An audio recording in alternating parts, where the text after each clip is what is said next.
All right, so I don't know about you, but I've been seeing a lot of Facebook, Instagram posts about these, I think they're 20-something-year-olds sort of flashing Ferraris and Lambos and all of that stuff. And, I just had to step back, as someone who's got a little bit more years on them and really talk about how I see rich people, if you will, getting a Ferrari, or how I would, if I wanted to, how I would get a Ferrari, how I would sort of attack that process. And just sort of put it out there. Again, do me a favor, if you happen to like this video or topic or have some things to talk about, please subscribe to the channel. Always hit that like button. It really does help. And most importantly, probably let's start a conversation. Leave a comment. I do the best I can to reply to all of them. And then with that, we'll go ahead and get started. Again, how I would go about getting a Ferrari. So again, we'll just sort of take a pic, sort of share the car that I particularly like, color and the like. We'll talk about a couple of ways to achieve that, how you could go at it either from a sort of monthly expense or just sort of a pay cash for it. And then some sort of closing thoughts. So this happens to be the car that I spent a few minutes looking at, the Ferrari 458 Italia. I happen to like it in white. Most of my cars, since my very first one, have been white. So I just sort of picked this one. Let's just say it's $4,000 a month. I know the payment over there is $31.49. I didn't actually check, but I got to imagine insurance ain't cheap, and thus wanted to sort of put it out there at a $4,000 a month expense. Or you could always come into this and go, hey, you know what? I'll walk in with a bag full of money. I think Cardi B did that recently with a couple of Lambos and just dropped a big bag of cash. So that's another way you can go after that. So I'm going to do both of these and just show how you could go after doing it with the smarter rich person way. So the first one is, hey, I want to buy a toy, costs $4,000 a month. How could I do that? So I did it, sort of based on averages in my market, what it would take to really look at it if I wanted to, sort of generate $4,000 a month in positive cash flow, what I would need to do. These are, again, rough numbers. Right now, for single family homes, again, just trying to use ballpark averages. If you put $30,000 down on an affordable rental house, it's going to be producing you, I was trying to be conservative, let's call it $200 a month. Thus, in order to produce $4,000 in positive cash flow, you would need 20 of those, which is, frankly, a big number. And then I got to 600K, you would need $600,000 to do that. So again, it's 20 times the $30,000 down. That's how I got there.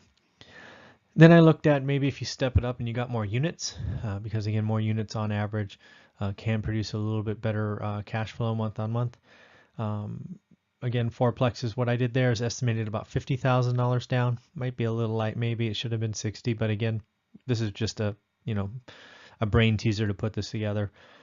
So if we were estimating that the fourplex estimated $600 a month, in this case you would need 6 point something. So they don't sell point something fourplexes, so I rounded that up to 7. And then again, 7 times $50,000 down is about 350 grand. So if you were going to go after it via the positive cash flow route, you have some work ahead of you. It would probably take you several years to do 20 houses, and probably equally so with buying fourplexes. But that is an option. The other option is you can go in and just drop a bag full of money, but obviously you need to make that first. So I saw a couple of ways of doing that. Again, talking to flippers that I know in the Fresno area right now, the average flip, turning something from slumlord into something nice, right around $40,000. So in this case, they would need 5. Notice that I'm not taking into account taxes and any things of that nature, but that just adds to the math. But in this case, you need to do 4 or 5 flips. If you're going to flip a multifamily, again, I just did a fourplex to try to keep things even. Your profit can go up, especially if you buy one that's a little rougher and raising rents and all of that. In this case, each profit $70,000. You're going to need to do 3 of those. So again, something else to go after. My experience is it would probably take you, at least the average person who doesn't really have a team and sort of systematized, probably take you a full year to do either of these. right, to 5 houses or 4plexes just because it takes more time with tenants and the like, but certainly possible. So again, here's the car, right? Same picture before, just cut out a lot of the words. Um, my point to this article is this is just, it's a fun toy, right? It's fun to look at. It shouldn't be on anybody's radar as you're building your portfolio. The last thing you should do is have some early success and then go buy a toy. That's something that if you've heard our story or read our book, we took great care of those 10 years that we were building momentum to not buy any toys or even upgrade our cars or kitchens or anything of that nature. But when you're ready to buy something like this or some other toy, I recommend buying new assets to fund that toy. Don't don't rely on older assets because you've already used those assets to fund your lifestyle or whatever that is.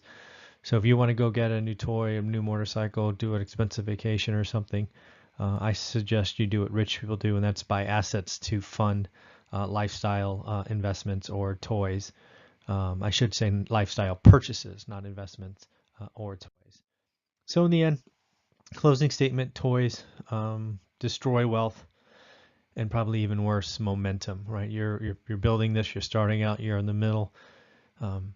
Don't kill your momentum right when it's just about to turn into something greater.